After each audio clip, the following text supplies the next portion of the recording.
Next, from Springfield, we head to the House floor for a debate over a stopgap budget that would fund K-12 education for a full year and other government departments through the end of December. This runs about 50 minutes. Leader Curry, on the human services portion of this budget, this includes some payments for those who were under contract, but those contracts were subject to appropriation for FY16. Yes, and it will also include contracts for some of those that were not offered contracts, but who have continued to provide service. So there are really two groups: the ones that were given contracts, and it was suggested that when the money was appropriated, they'd get paid. And there were some groups that were not given contracts, but those also are covered under this bill. But it does not fully... Only to the extent that they actually provided services. Services, correct, sure. But it does not, the amount of appropriation is not sufficient to fully cover those contracts. In fact, I would say it's about 65% of what all those contracts would have been worth had we done this as a whole process. So I was not part of the working group. It's my understanding, though, that there was some discussion in the working group about what might happen if and when we actually reach a full resolution and have a budget, that we might anticipate actually doing something, whether it's borrowing or an appropriation, that would fully fund all of those contracts. There was discussion. In fact, in the working group, we did not reach a conclusion about all of the human services, and that decision was made ultimately by the governor and the 4 leaders. The funding for those entities that did not have contracts in fiscal 16. Right, but for those, even for those that did, is there some plan for? I mean, they performed the services under a contract, and they were encouraged, as I understand, by the governor's office to continue performing those services, despite the fact that they were not being paid. Is there some plan for getting them paid at some point? My recollection is we plan a grand bargain that will go back to the working group, led as this one was by Tim Nuding from the Office of Management and Budget, and the effort then will be to find a way fully to fund state government for the remainder of the fiscal year 17, and for those items that were left fully funded in the first half of the fiscal year. To the bill, as I think everyone in this chamber is, I'm relieved that we're finally doing something, and I applaud all the work that's been done to get here. But I think we have to be mindful of the fact that especially on the human services side, there were a lot of services provided that were encouraged to be provided, I think, by the administration, and we need to honor those commitments at such time as we are back at this and we are able to. Mr. Martwick. Thank you, Mr. Speaker. A question of the sponsor. Sponsor yields.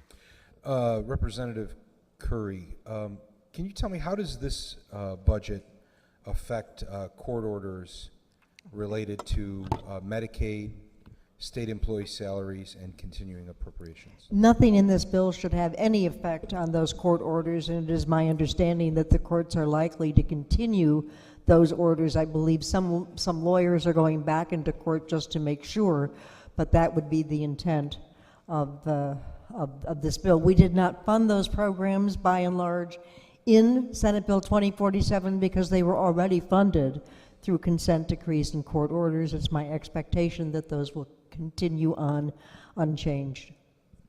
Thank you very much. Mr. Franks.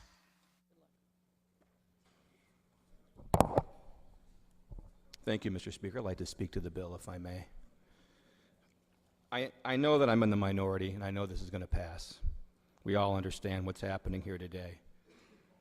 I just think that the people of Illinois deserve better than this.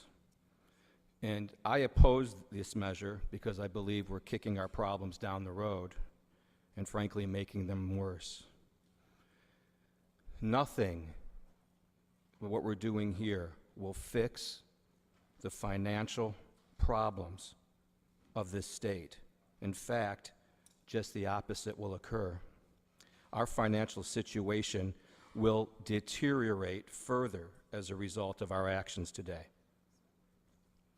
I think that both sides are afraid to face the voters and tell them the truth as to why this body is refusing to do its constitutionally mandated job, which is to pass a balanced budget.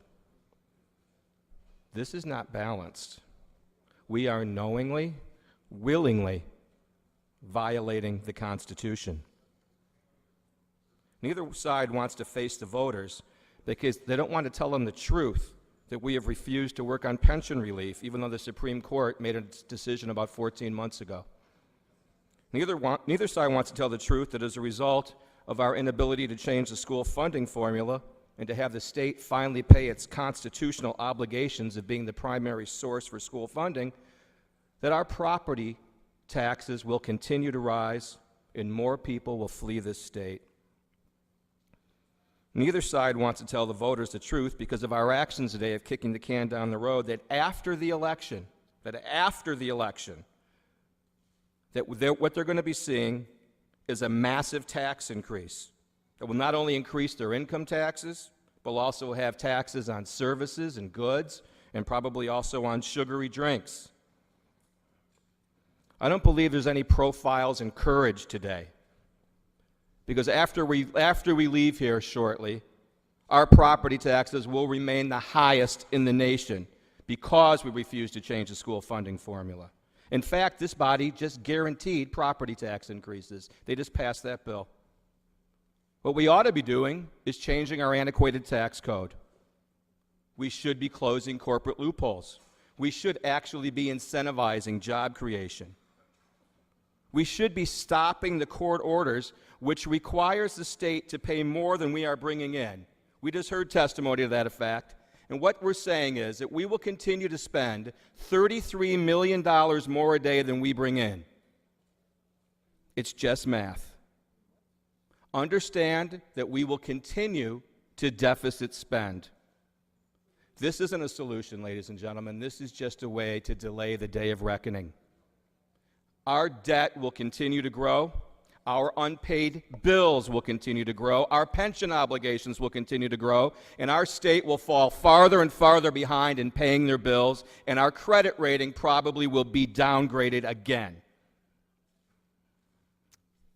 I believe this is a cowardly way to pretend that we have done something, but in reality, all we have done is to create a situation in which our problems will multiply and cause Illinois more damage.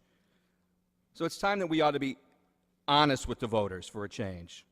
Tell them the truth that we have a dysfunctional state that's broken, it's putting politics above people, and that politics here is trumping sound public policy. Because that's what this is. This is so we can avoid the hard questions before an election. I'd ask you to look into your heart. Vote no on this. Let's stay here and let's do the real work of the people. Let's get a 2-year budget done. But this here, folks, is going to cause many, many, many more problems that it will solve. I'd ask you to please reconsider and vote no. Mr. Harris. Thank you, Mr. Speaker. Ladies and gentlemen, I know there's an interest to get to the vote and be on our way, but permit me just a few minutes of comments, and they were going to somewhat echo what the previous speaker just said. But my outcome in terms of the vote switch that I push is going to be different than his. But you know, the people of Illinois want us to work on a budget, and after more than a year of acrimonious debate with political brickbats going back and forth between the Republicans and the Democrats, with bitter insults and words hurling between the legislative leaders and the governor, and with our constituents pleading with us, the rank and file members, to come up with a budget, after more than a year, we have come to this. And the importance of this funding cannot be overlooked. We all recognize that. Elementary and secondary education, higher ed, community colleges, the MAP recipients, the Department of Transportation projects that we don't want them to close down at midnight tonight with the attendant cost of restarting them later. We understand that, the human services and the social services requirements that are needed. This bill appropriates the federal funds that are going to come into the state. The bill appropriates monies from those other state funds, meaning that monies that have been in those funds that couldn't be expended because there was no appropriation authority, such as to the leaking underground storage tank fund, those monies can now be sent out to those folks and those companies that need them. But let us be clear. Let us not go back to our districts and tell our constituents that we have passed a budget. We have not. We have passed appropriations that fund many vital services. There's no question about that. We will have taken action on one part of a budget. But a budget contains two parts. A budget contains a part dealing with revenue and expenditures. And all we are doing today is concentrating on the spending side of the ledger. There is no consideration of balancing expenditures with the revenue that's coming in. We already know that our state's backlog of bills is big and growing. The Comptroller's website today shows our backlog of bills at $7.8 billion. $7.8 billion in backlog of bills, and this bill does nothing to correct that situation, but rather, quite frankly, adds to it. You know, we have put our state in an absolutely terrible financial situation. The increasing backlog of bills is what I call a silent cancer that is wrecking our ability to move this state forward in any positive way. The reference that was made earlier to the rating agencies, those rating agencies like Moody's and S&P and Fitch, they're going to look at what we did today, and I venture that they will issue a very harsh verdict. They will say we did nothing to correct or improve the financial position of the land of Lincoln. Now, I realize this bill must pass in order to keep Illinois, quite literally, from crumbling around us. And when it does pass, we will have acted. But in my opinion, we will not have acted responsibly, nor will we have acted in the best interests of the people of the state of Illinois. The bill's going to pass, it has to pass, but I tell you, we can do much better than this bill, and I leave you with that. Thank you very much. Mr. Davis. Thank you, Mr. Speaker. Will the sponsor yield? Sponsor yields. Representative Curry, before you started debating this bill, there was an amendment on the board. It was amendment number 4. What was in amendment number 4? I believe there was some specificity about community college programs for minority participation and retention in institutions of higher learning. Now that is covered by the lump sum payments that are in the bill. This added some specificity, and I think at the end of the day there was a determination that we didn't need to be specific about these programs as compared with other programs, although I think it's important that the will of the chamber that these programs are critical, are important, and need to be funded is one that I would be prepared to stand and support. Well, under that context, and I appreciate the explanation, then why do you think we removed amendment number 4 from off the board for consideration?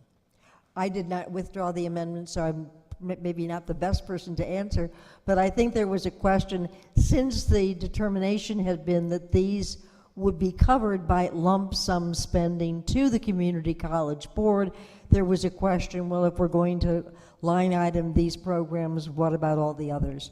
So I think for that reason there was a determination that perhaps we should go back to Plan A, which is the way the bill had originally been drafted, with the support of the governor and the leaders, which doesn't mean that these programs are not critically important at all, but it does say that at the 11th hour, instead of pulling out these, we've decided to go back to the original idea.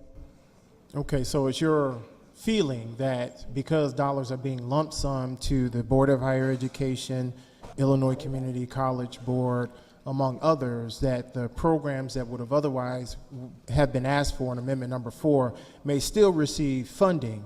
Do you know if that's how we can prioritize, or if that's a priority, or will they just be taken under consideration like any other grant program that rests in that agency, and the organization, the director, the board chair, presumably the governor's office of that agency will ultimately make a decision as to what receives or doesn't receive funding? I would first of all suggest that people for whom this is a critical issue, and it is for me, that we write letters to the board, to the executive director. I think that the fact that we're having this discussion on the House floor underscores the importance to members of this chamber of those programs. Nothing in this bill undercuts those programs, and I think everyone should be clear about that. It's just that the effort to highlight some but not all of the programs that those lump sums have been used for in the past raised a whole different set of issues. So it is possible that the governor, working with his leaders in those areas, can make the decision that these programs to support diversity in these areas aren't important enough and therefore should not receive dollars. No, there's nothing in this bill that would lead anybody to that conclusion. And in fact, I think the very fact that we're having this discussion underscores the importance of those programs. Well, let me explain to you why I think that's a challenge for me, because if I look back in the documents that I have in front of me and what was presented by the governor's office in terms of their stopgap measure, particularly in, say, the area of human services, there were several lines specific to African American communities that the governor's office chose not to fund. Wouldn't that be correct? And yet, at the end of the day, they are funded in Senate Bill 2047. I think the distinction that I would draw is that those programs had traditionally been line items within various budgets. The programs that we're talking about right now, you and I, the community college programs, have traditionally been part of lump sum appropriations to the community college board. Well, but there's still a need, I think, to determine how to prioritize programs that are meant for minority communities. And I guess I'm just concerned in lump summing these dollars to the governor's office that he won't see the priority the same way that I see them and will make decisions contrary to what we attempted to do in Amendment number 4 in terms of identifying some very specific programs that should be prioritized as it relates to receiving funding. I mean, if we take a step back into some of these communities, it's communities like the ones that I represent and other members of the Black Caucus are being hurt more than others as it relates to the challenges that we've had in passing a budget the last few years. So again, if you're saying that, yes, we're lump summing and there's the possibility of prioritizing, you are one of my leaders and I trust what you're saying. But again, that's you saying it. Ultimately, the decision rests with the guy on the second floor. Isn't that correct? Well, actually, they're made by the community college board. But I guess I would say two things. First of all, this might be a lesson in how we begin approaching next year's budget. We might decide that we really want to do more line items, not fewer. And second, I would hold people's feet to the fire. And we had that not only opportunity, but obligation. So these are important programs, and I think it's up to us to make sure the community college board and community college staff understand how important these programs are. Well, thank you, Leader Curry. So very, very briefly to the bill, Mr. Speaker. What I experienced just in the last hour or so is very disappointing to me. When the representative was going to withdraw the amendment, or we took a brief recess before we heard that amendment, and then subsequently the amendment was withdrawn, I heard applause from the other side of the aisle. And I couldn't understand why they would be applauding the fact that programs to help minorities are not being debated, they're not being taken into consideration, that they're not being prioritized in the way that they should be. I thought that was a little odd that we would hear that applause. As a matter of fact, I think when I made that statement, I think Leader Durkin just nodded yes. You nodded yes. So I understand that maybe you don't care about minority communities as much as I do. I get that. I get that. I get that. I get that. Well, then you should not have applauded when such an amendment was taken out of the record. Should not have done so. So am I wrong because I want to advocate for programs that benefit my community? Isn't that what we're here for? Isn't that what I'm supposed to do? Isn't that what I'm supposed to do?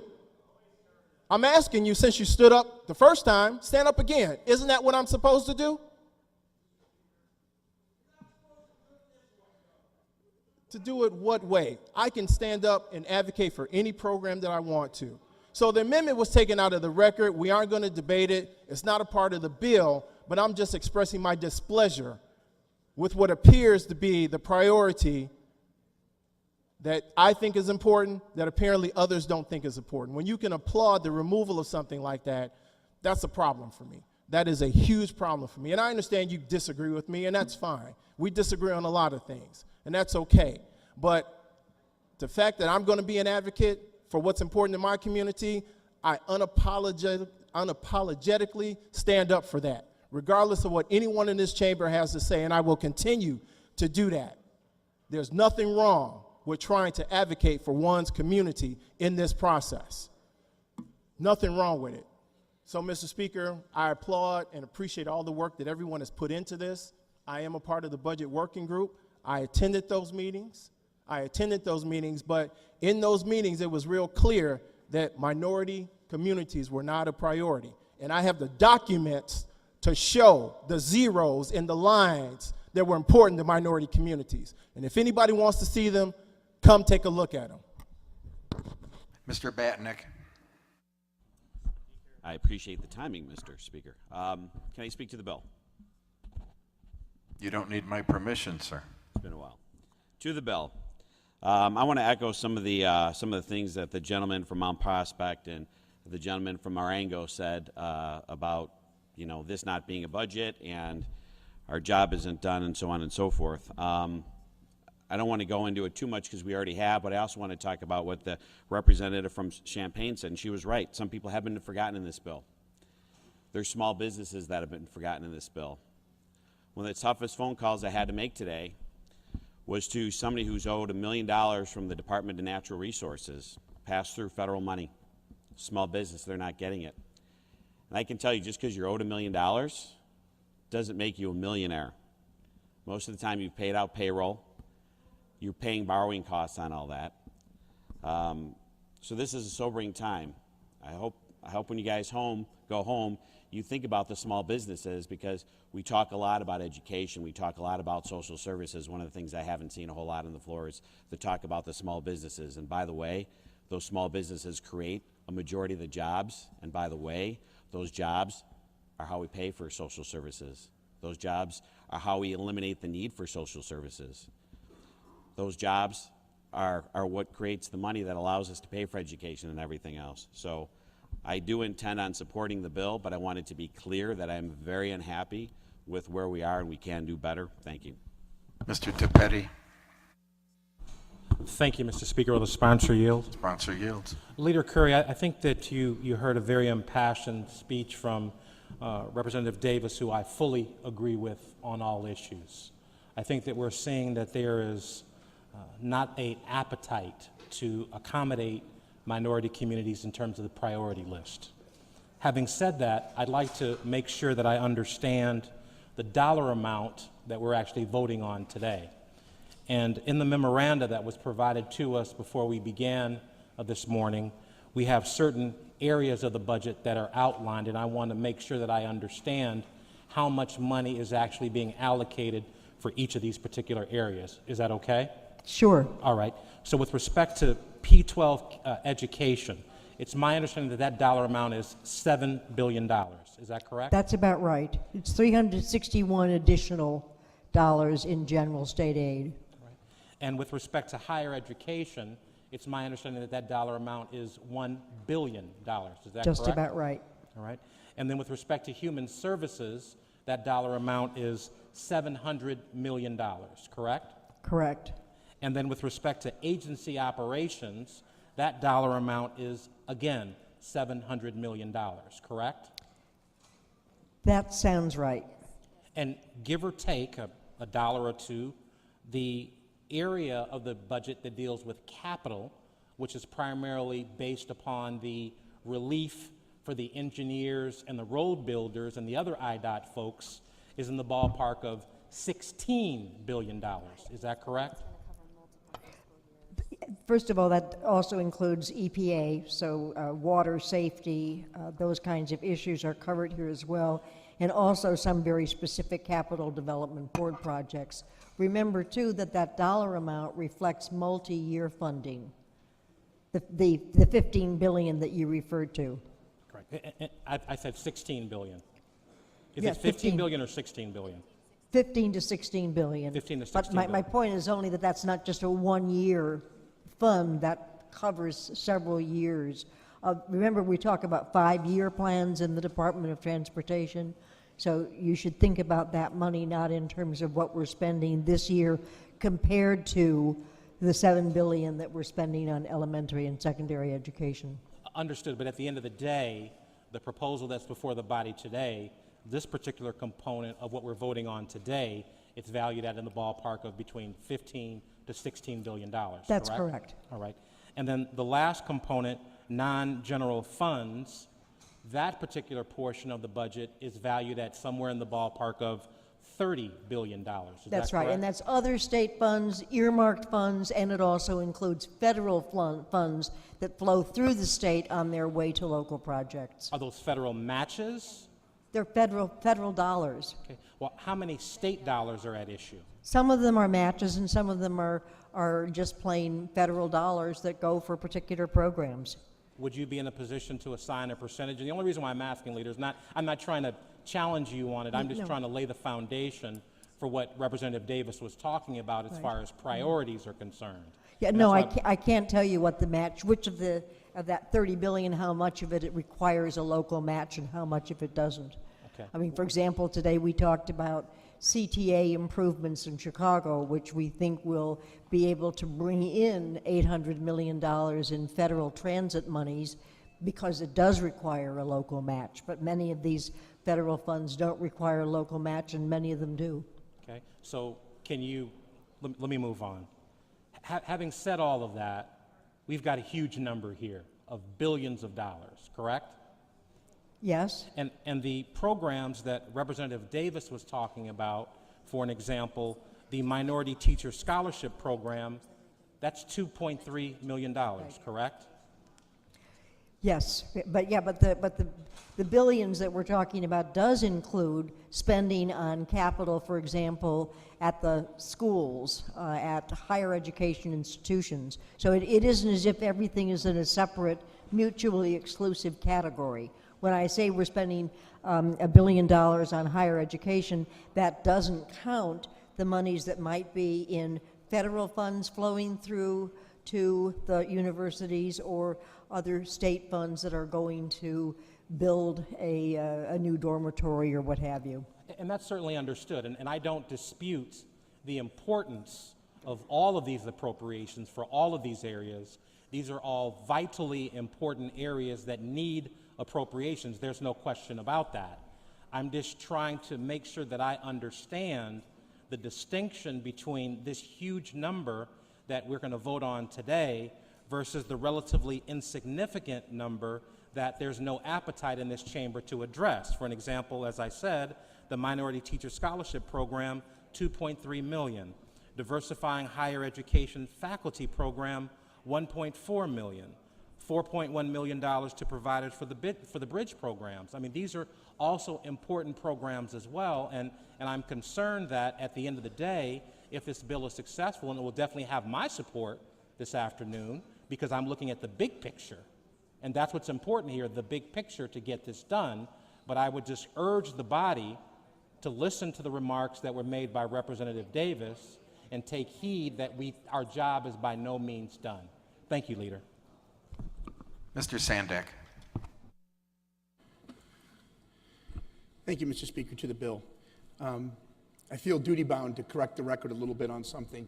A previous speaker implied that applause was directed towards a minority group or in respect to certain line items. He's incorrect. The applause was with respect to the process. The entire amendment, Amendment 4, had not been agreed to. It was not even told to us that it was coming. The agreement was 3, and now Amendment 5. That was what was agreed to. And so when we get a last-minute amendment without a heads up, that is a breach of etiquette. It's a breach of trust. When that was withdrawn, applause was for the fact that good process and decorum was being followed, no more. So please do not take any offense beyond the process, because none was intended at all. Instead, it was directed towards trying to regain some balance of trust and confidence as colleagues. It's been a long year plus in that endeavor. We have made a small improvement in getting to this process right now. If we're going to finish the job, as others have said, on a more comprehensive level, a full budget, we had better start trusting one another and acting in good faith at all times. And that means coming to agreements, adhering to agreements, and moving on to fight another fight, come to another deal, etc. The items the gentleman brought forward are absolutely vital, absolutely important, and absolutely something that should be discussed and debated. And as I understood it, the working groups decided, for whatever reasons, the only thing we could come to today at this point is an amendment number 5, formerly 3. So be it. Handshakes occurred, deals were made, legislation was drafted and checked. And you can wave it off, but that's what was agreed to by the leaders, and that's what the deal was. And when no one came over to say, hey, a new amendment is coming, it was filed without warning. It was filed, frankly, as a breach of the deal. And that's what was applauded. It's being pulled back. No more, no less. Ladies and gentlemen, we're going to have to do far better going forward. Far better. And our charge is to start acting as colleagues and friends. We can debate hard, but if we're going to come to a deal, let's honor those deals and then move forward.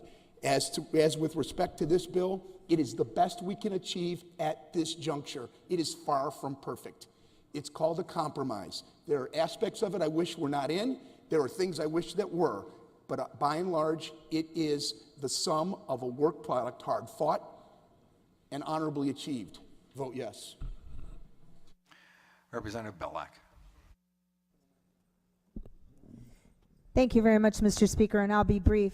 I just wanted to say thank you to all the people in the General Assembly for all their work that they have done over these last couple of months, especially the working group. I've been in the General Assembly a long time, and in all that time, I don't think I've ever quite seen 14 people come together. I was totaling up almost 30 times within the last 2 months to go over all these issues. So I think that today, even though it's not a solution, we know that, but the working group did give a major framework toward the budget, and I'm hoping that people will go back to that when we come back in here to look at the full answer to the bill, and that framework is there. But this is a positive step today, I think, because of all the people that worked together and because of what happened, that the leaders and the governor came together and came to an agreement. So as of tomorrow, schools will be getting paid, children will be going to school, the taxpayers in all of Illinois who are sick and tired of the status quo and the tug of war before Democrats and Republicans have seen that we came together today into an agreement to move forward in a positive step with children going to school. The most vulnerable will get services, the seniors will get services, the prisons will stay open, and all together we will move forward. So I just want to thank everybody for being a part of that process. We all respect everybody and their advocacies for everything that they do for their districts, but we all know we need to move forward today, and we need to move forward on the regular budget. Thank you. Representative Flowers. Thank you, Mr. Speaker, and ladies and gentlemen of the House. Representative Curry, I want to take this opportunity to thank you for making it plain and clear that the money is there, but it's not prioritized. And you also stated the fact that this will set forth an example for what we need to do next fiscal year in regards to line item, what should be in the budget the way we want it to be. But as far as this bill is concerned, or the amendment that Representative Davis was talking about, Representative Davis, I just wanted to remind you, sir, that what you were talking about was a Republican agenda. It's called the public agenda. It was a report that was put out by Kerry Heitman that talked about that we have two Illinois here, one for the haves and one for the have-nots. And when it says the have and the have-nots, the have-nots said minorities as well as others. So there's all kinds of people around this state that is suffering from a lack of education. And that's the reason why there needs to be more funding for the community colleges, for the adult education and post-secondary career and technology, so we can have jobs and job training to train the adults who lost their jobs. So that's the reason why the community colleges are very important. And also in the public agenda, it talked about grant programs. This is, excuse me, that public agenda, I have to reiterate again, that is a Republican bill. So this governor is responsible. This is a part of his priority, just so you will know. So getting back to my point, it talks about the grant programs, including diversifying higher education facilities in Illinois. It talks about the science and the technology and the work study programs. It talks about the dual education. We are encouraging high school students to go to these junior colleges, but we do know that they need some help, and in doing so they need the grants and the monies to be there. So what we're trying to do is to make sure not only are the prisons still open, but the colleges and the universities will still be open, so we can create jobs in this state, so we will no longer have the problems that we're having today. So that's what Representative Davis was concerned about, and you had the nerve to applaud and be happy that your governor's priority was not prioritized. So with that being said, I look forward to working with Representative Kelly Burke, because we will be having hearings at the junior colleges and on the junior colleges, and we will make sure that those issues are prioritized. Thank you very much. Mr. Kay. Thank you, Mr. Speaker. Would the sponsor yield? Sponsor yields, sir.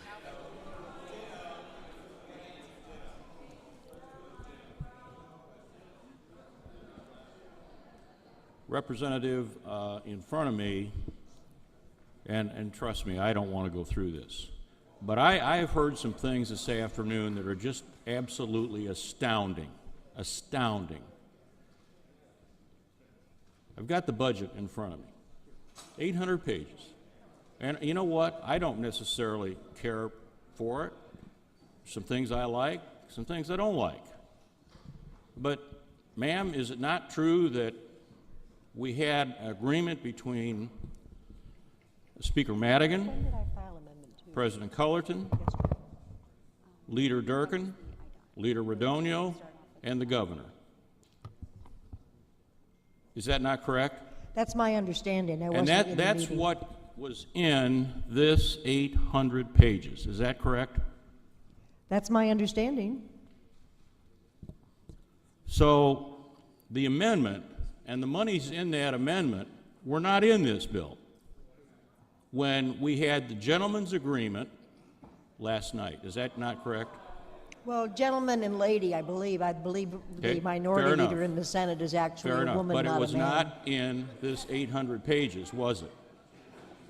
I don't believe so, in specific terms, right. So what we're doing, and I don't mind representing my district, we all do that, but we had an agreement, everyone walked away, and we said, good enough is good enough. Is that not correct? I may have said that, you may have said that, certainly everybody in this chamber did not. Right. And I think that's where we are today. None of us like it, but we know we have to continue to operate. I'm very pleased that we have gentlemen and gentlewomen who kept their word, because it may be that that's what carries us on forward. So when we start criticizing an agreement made by leadership, minority, majority, the governor, when we start criticizing that, then that doesn't bode well for the future. So I think we need to be very, very, very careful when we criticize Leader Durkin for what was perceived to be something that it was not. I've known him for a long, long, long time, and never, ever has he mentioned, suggested, or implied anything negative about funding for any community, any community. Leader, I thank you for bringing this bill forward today. I think you did the best you could, and I think the leadership did the best they can, and what we have is what we have, and we ought to be happy that we've got this much. Thank you very much, Leader. You're very welcome. Leader Curry to close. Thank you. Just first of all, for a clarification, we had one earlier on this House floor, and I think this is an important clarification as well. The suggestion was that an amendment popped up for this bill that had never been discussed or identified with members of the minority party. That is not accurate. Our staff did inform minority staff as this amendment was being discussed, described, considered before, in fact, it was filed. So we heard a lot about trust and good faith. I want to make it clear to all the members of this chamber that we did our part. I might also, when mentioning trust and good faith, let everybody know that robocalls against some of our members in what we call targeted districts started 2 hours ago. 2 hours ago, before we even adopted Senate Bill 2047.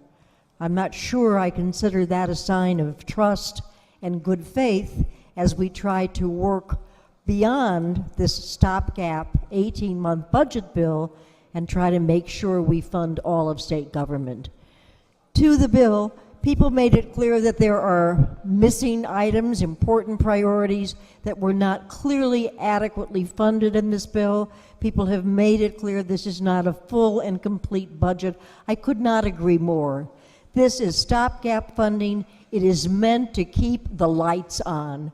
Personally, I'd like this to be a complete budget, a full year budget, all of fiscal 17, fix our commitments from fiscal 16 as yet unmet, but that's not the option before us today. I think it's critical for each of us to do our part to make sure that those lights at least stay on until we can come to a complete resolution down the road. Keep the lights on. Please vote yes on Senate Bill 2047. Those in favor of the ladies' bill will vote yes. Opposed, no. The voting is open. Have all voted who wish? Have all voted who wish? Have all voted who wish? Mr. Clerk, please take the record on this question. There are 105 voting yes, 4 voting no, 1 voting present, and this bill, having received the constitutional majority, is hereby declared passed.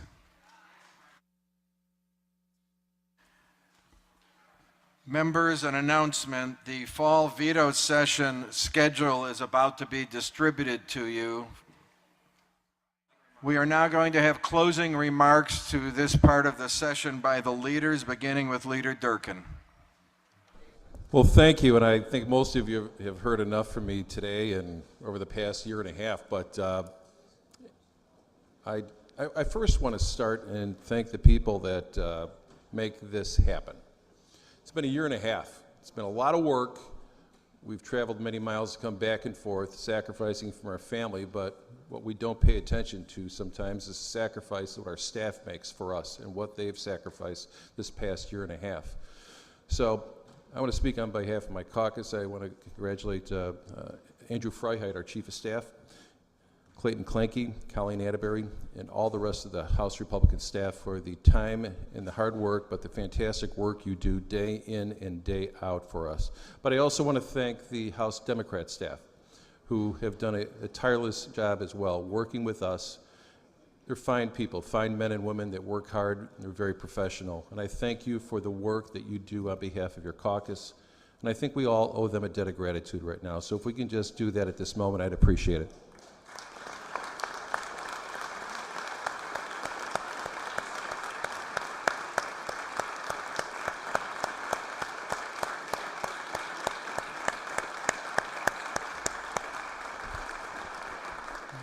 I'd like to say I'm going to miss all your faces, but I'm not. And so, in all seriousness, folks, I'm not going to talk about how we got here. There's plenty of time for that. And I said I wouldn't do that earlier. But I'm glad we did get here.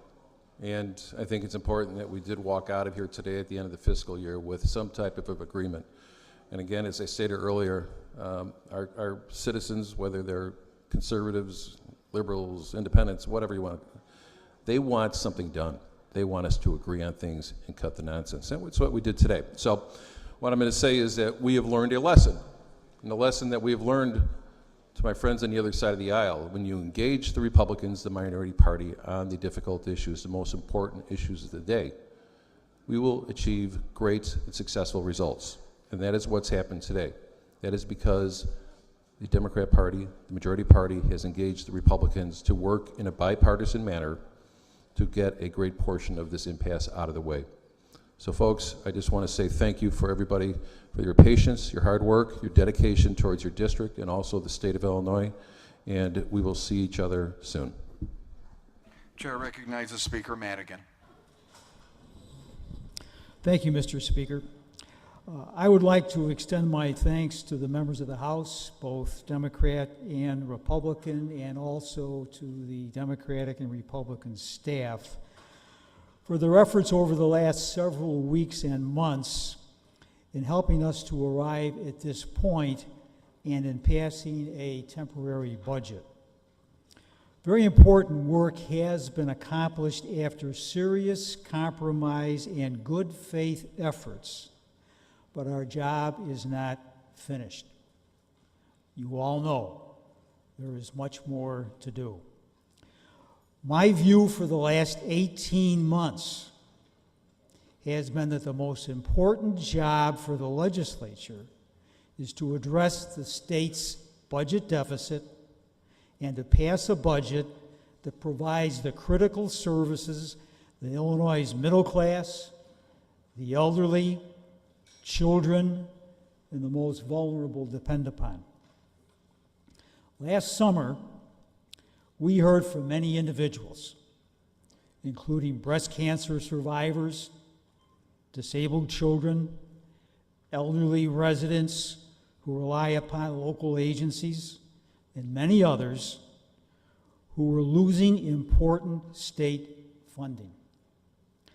Democratic legislators have repeatedly urged the passage of a budget that would fund programs like breast cancer screenings for women, services for children with disabilities, meals for homebound seniors, and state funding for in-home care for the elderly. Passing a budget that meets our obligations to Illinois' middle class, frail elderly, children, and the most vulnerable has been, is, and will continue to be our most important job, not other agendas that hurt the middle class. Today's vote marks the 7th time that the House has passed a budget that did not include items from the governor's personal agenda. 7th time. Many previous efforts to implement a more comprehensive budget failed due to the governor's insistence on the inclusion of his agenda that would drive down middle-class wages and the standard of living.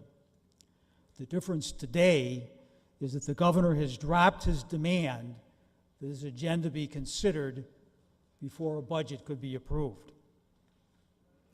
We have seen with previous successful budget efforts that we can come together.